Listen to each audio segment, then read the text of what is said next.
이 시간 우리에게 주시는 하나님의 말씀은 구약성경 역대상 5장 25절과 26절의 말씀입니다.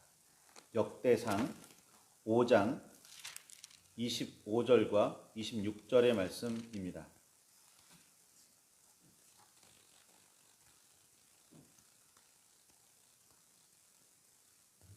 구약성경 제가 가진 성경으로는 617쪽입니다.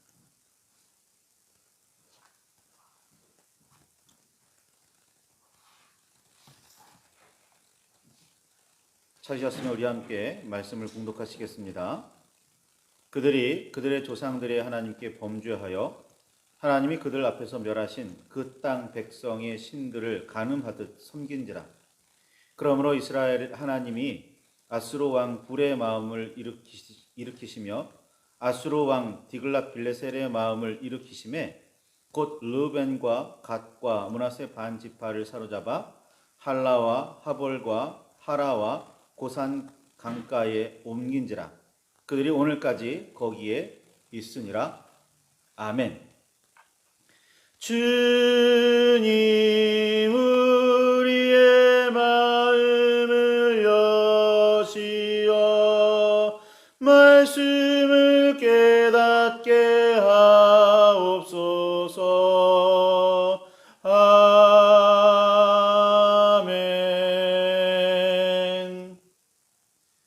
주님의 사랑과 그 크신 은혜가 저와 여러분 안에 임하시기를 간절히 소망합니다. 역대상하는 본래 한 권이었기에 보통은 역대기서라고 합니다. 우리가 가진 성경으로는 둘로 나뉘었지만 본래 한 권입니다.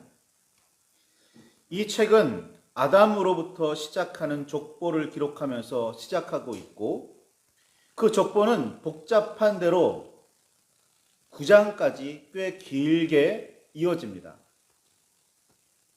성경은 족보보다는 계보 또는 세계라는 단어를 사용하곤 합니다.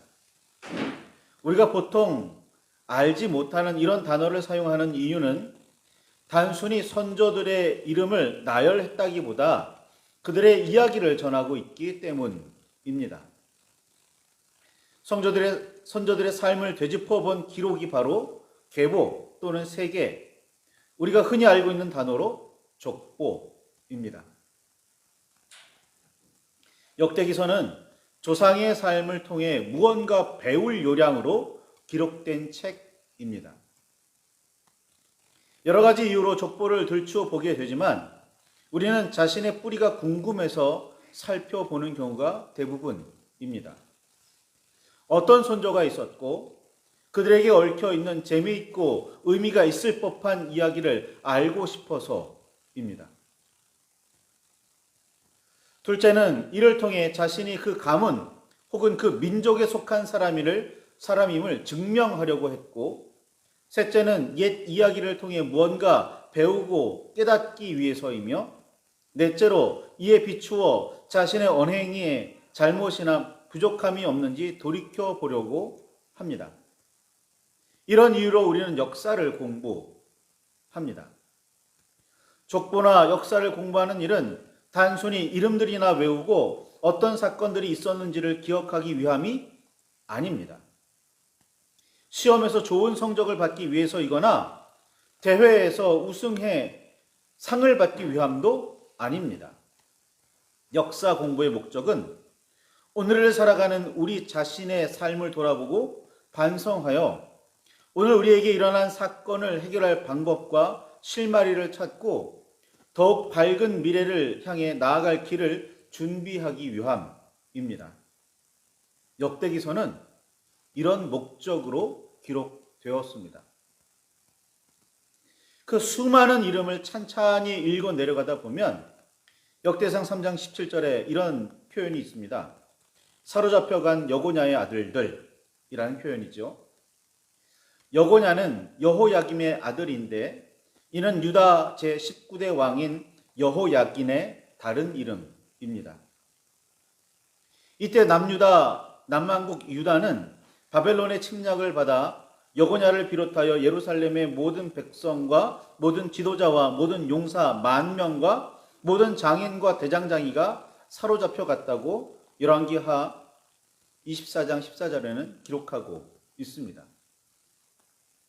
유다 백성은 바벨론으로부터 총 3차례의 공격을 받았고 그때마다 포로로 사로잡혀 갔었는데 그 첫 번째 사건이 여고냐 때 일어났던 겁니다.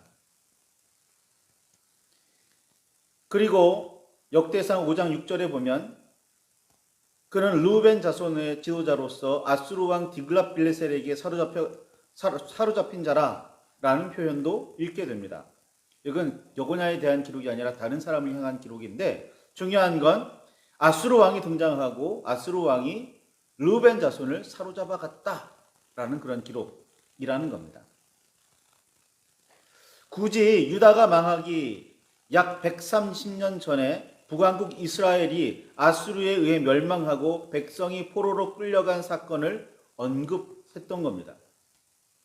북왕국 이스라엘이나 남왕국 유다나 모두 아수르와 바벨론에 의해 포로로 끌려갔었다는 말이지요. 그리고 역대상 9장 1절과 2절에 보면 유다가 범죄함으로 말미암아 바벨론으로 사로잡혀 갔더니 그들의 땅 안에 있는 성읍에 처음으로 거주한 이스라엘 사람들은 제사장들과 레위 사람들과 느디님 사람들이라 라는 기록도 볼 수 있는데 이를 세번역이나 공동번역으로 읽으면 바벨론으로 사로잡혀 갔다가 돌아온 사람들에 대한 기록임을 알 수가 있습니다. 이들의 명단은 느헤미야서 11장에서도 확인할 수 있습니다. 아수르나 바벨론은 모두 같은 지역에서 번성한 제국입니다. 아수르를 누르고 일어난 제국이 바벨론입니다. 그러니 아수르에 의해 끌려갔건 바벨론에 의해 끌려갔건 북왕국 이스라엘의 백성이나 남왕국 유다의 백성이나 모두 같은 지역으로 끌려갔었습니다. 그런데 유다만 돌아왔다는 기록이기도 합니다. 북왕국 이스라엘의 백성들도 돌아오기는 했지만 남왕국 유다의 백성들과 비교하면 매우 적었습니다. 그래서 바벨론 포로 귀환은 유다 중심으로 기록되었고 이후의 역사 역시 유다 중심으로 이루어졌습니다. 역대기서는 자신들이 바벨론의 포로로 끌려가 그 모진 고생을 해야만 했던 이유를 알아내고자 깊이 있게 조사하고 생각한 결과이고 깨달음에 대한 기록입니다. 그러니 이름들과 함께 짧게나마 소개되고 있는 이야기들은 단지 어떤 조상 한 사람에 대한 이야기가 아닙니다. 역사를 통한 자기 반성이고 문제점과 해결책에 대한 깨달음이에요. 역사 전반을 통해서 깨달은 바, 그게 이 사람에게 이런 일이 있었네? 이게 오늘 우리의 상황과 같구나 라는 깨달음이었던 거죠. 그런 의미에서 역대기서의 초반부 그 수많은 이름들을 읽어보면 새로운 것들 몇 가지 알게 됩니다. 역대기서는 아담으로부터 족보를 시작합니다. 이는 자신들의 근원이 여호와 하나님께 있다는 사실에 대한 발견이자 고백입니다. 그러다가 시아버지 유다와 며느리 다말 사이에서 베레스와 세라라는 아들이 태어나 자신들의 조상이 되었다는 낯뜨겁고 부끄러운 이야기를 꺼냅니다. 여기에 유다는 형제보다 뛰어나고 주권자가 유다에게서 났으나 장자의 명분은 요셉에게 있느니라 라는 역대상 5장 2절의 말씀까지 덧붙이면 이런 말씀들을 통해 아무리 대단한 근원에서 시작되었고 찬란한 왕가를 이루었으며 뿌리를 잊지 않고 다시 예루살렘으로 돌아온 유다 지파라고 해도 다른 지파들에 비해 유난히 더 의롭거나 정결하지 않다는 사실을 깨닫게 했습니다. 그러다가 비교적 최근에는 많이 알려졌지만 오랫동안 많은 사람들이 대수롭지 않게 생각하고 있었던 야베스라는 이름과 그에 대한 이야기가 등장합니다. 우리는 보통 야베스의 이야기에 매우 놀라운 점을 발견했고 그가 받은 복을 부러워합니다. 그러나 이 야베스라는 이름의 유다 지파나 이스라엘 민족, 나아가 우리를 대입해 읽으면 매우 놀라운 고백이 숨겨져 있음을 알게 됩니다. 야베스는 그의 형제보다 귀중한 사람이었습니다. 세상 여러 민족에 비해 이스라엘은, 그리고 다른 지파들에 비해 유다는 유난히 귀중하게 여겨졌습니다. 스스로 여호와 하나님께 선택받은 특별한 존재라고 자랑스러워하며 우쭐댔을 정도입니다. 그러나 사실 알고 보면 그리 대단하지도 않은 자신을 발견할 수밖에 없습니다. 다른 민족들이나 다른 사람들과는 그리 다르지 않다는 사실을 인정할 수밖에 없습니다. 다른 민족들이나 다른 사람들과 유다가 뭐가 다를까요? 뭐가 같을까요?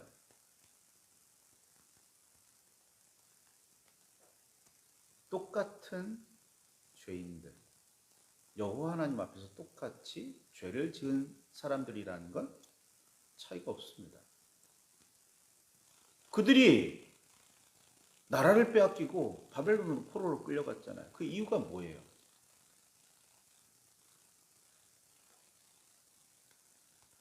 그런데 야베스라는 이름이 등장하고 그 이야기가 등장합니다. 굳이 그 이야기를 적습니다. 그리고 야베스라는 이름은 하필이면 고생이나 슬픔이라는 뜻입니다. 이집트에서 이스라엘 백성이 겪었던 고통을 떠올리지 않더라도 모든 사람은 삶을 괴로움이라고 말하곤 합니다. 모든 사람은 고통 중에 태어나 고통을 받으며 살 수밖에 없습니다.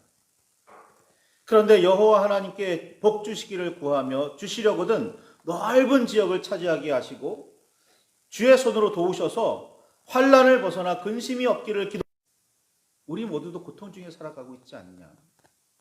이 고통의 문제를 해결하기 위해서는 여호와 하나님께 기도해야 한다는 거예요.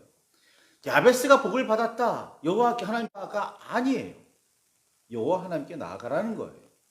그래야 고통의 문제가 해결된다는 겁니다. 이스라엘 민족이나 유다 지파나 오늘 살아가는 우리나 특별히 다르지 않은 죄인들이고 모두 똑같이 고통 중에 살아가지만 여호와 하나님을 의지하고 붙들면 다른 삶을 살 수 있다는 뜻입니다. 복에 초점을 둔 묵상은 한참이나 엇나가 매우 비뚤어진 잡생각입니다. 야베스의 이야기에서의 핵심은 고통 중에 태어나 고통 중에 살아가고 있는 사람은 모두 여호와 하나님을 붙들라는 깨달음과 가르침입니다. 마태복음 6장 33절에 예수 그리스도께서도 먼저 그의 나라와 그의 의를 구하라. 그리하면 이 모든 것을 너희에게 더하시리라 라고 말씀하셨다는 사실을 기억하시기 바랍니다.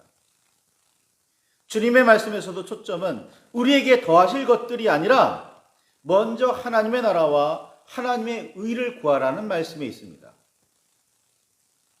사은품에 눈이 멀어 그리 크게 필요하지도 않고 쓸모도 없지만 값비싼 물건을 사들이는 사람을 현명하다고 칭찬할 사람은 없습니다.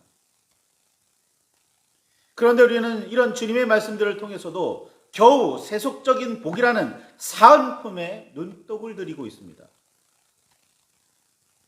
이런 경향이 사람들의 바른 믿음을 가지고 건강한 생활을 하고 있다고, 이런 경향을 가지고 있는 사람들이 바른 믿음을 가지고 건강한 신앙생활을 하고 있다고 말할 수는 없겠죠.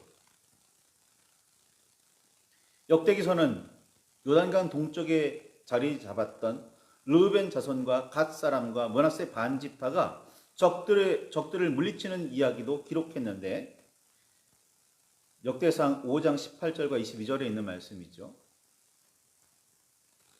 굳이 요단강 동편에 자리 잡았던 그 사람들에 대한 이야기를 기록하고 있는데, 그들이 그 땅을 정복할 수 있었던 이유는 여호와 하나님의 도우심을 입었기 때문이라고 분명하게 기록하고 있습니다.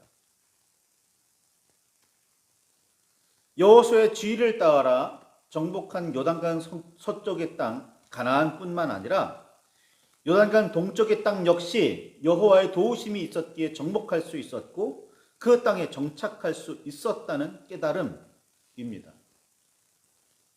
그런데 그런 그들이 아수르에 의해 그리고 바벨론에 의해 차지했던 땅에서 쫓겨났고 옮겨졌습니다.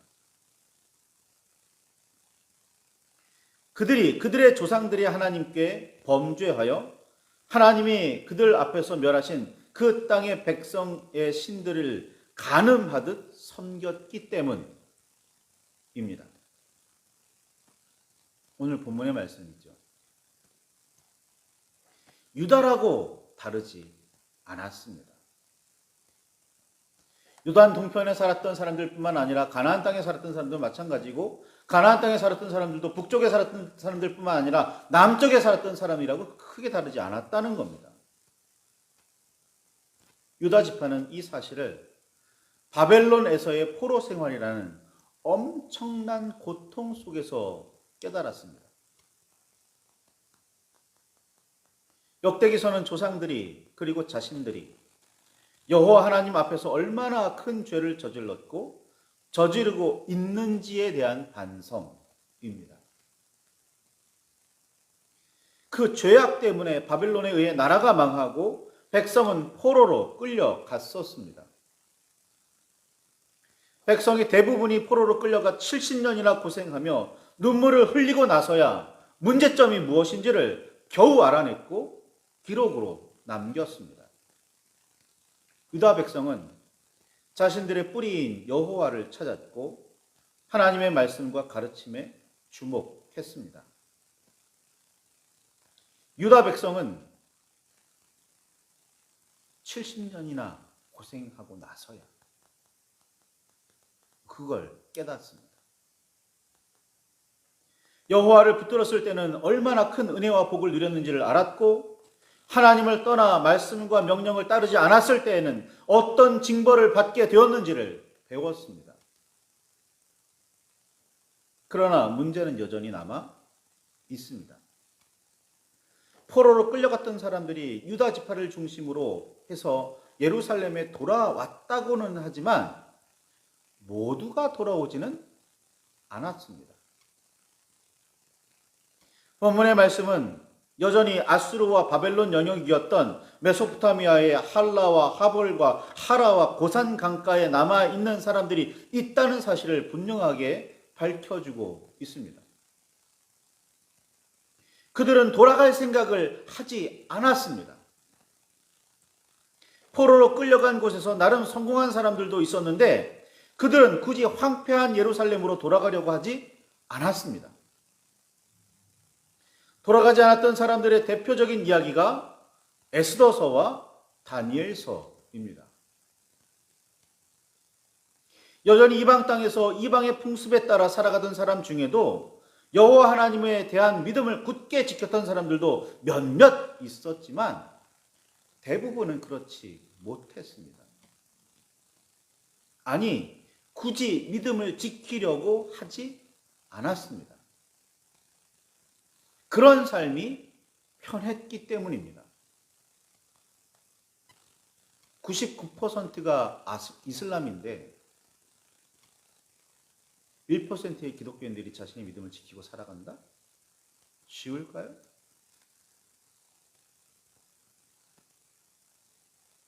다른 상황도 마찬가지일 겁니다. 다른 사람들은 전부 다 신앙생활 하지 않는데 나 한 사람만 신앙생활을 나 한 사람만 믿음을 지키고 신앙생활 할 수 있을까요? 그냥 시류에 따라 동참하는 게 편한 삶이에요. 그렇죠? 그런 상황에서 믿음을 지킨다? 쉽지 않아요. 어렵습니다. 대다수가 믿음을 포기할 겁니다. 그들은 그렇게 여호와 하나님을 섬기지 않는 사람들이 되어 갔습니다. 오늘 우리는 여전히 고통 중에 살고 있습니다. 기독교적인 신앙의 전통이 아니라 매우 다양한 삶의 방식에 따라 살아가고 있습니다. 교회 다니는 성도라고 해서 크게 다를까요? 우리는 하나님의 백성이 된다거나 그리스도인으로 살아간다는 말, 그리고 성령의 인도하심에 따른다는 표현에 대해서 좀 더 깊게 묵상해야 할 필요가 있습니다. 그렇게 살아가는 삶이 어떤 삶일까 말입니다. 바벨론의 그 엄청난 고통을 통해서도 깨닫기는 깨달았습니다. 그러나 전부는 아니었죠. 돌아오기는 돌아왔습니다. 그러나 전부는 아니었고 모두는 아니었습니다. 돌아온 그들이 온전한 믿음을 붙들고 있었을까요? 온전히 여호와 하나님 붙들고 있었을까요? 에스라 느헤미야서를 보면 그렇지 않았음을 알 수가 있습니다.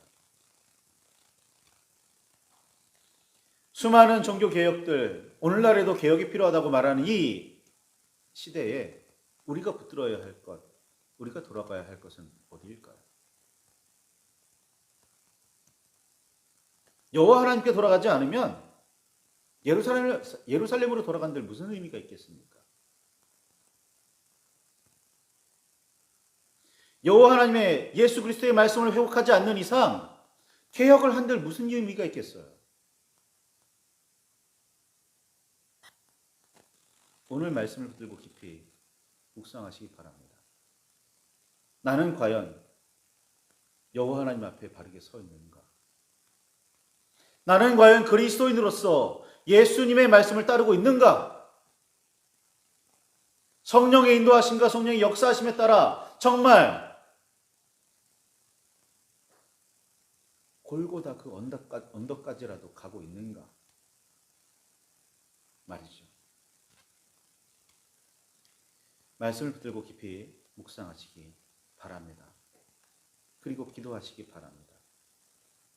하나님의 뜻을 발견하시기 바라고 믿음을 새롭게 하시길 바라고 신앙의 삶을 분명하게 하시기를 바랍니다. 주께서 저와 여러분과 늘 함께 하시기를, 그리고 그 말씀을 깨닫게 하시기를 간절히 소망합니다.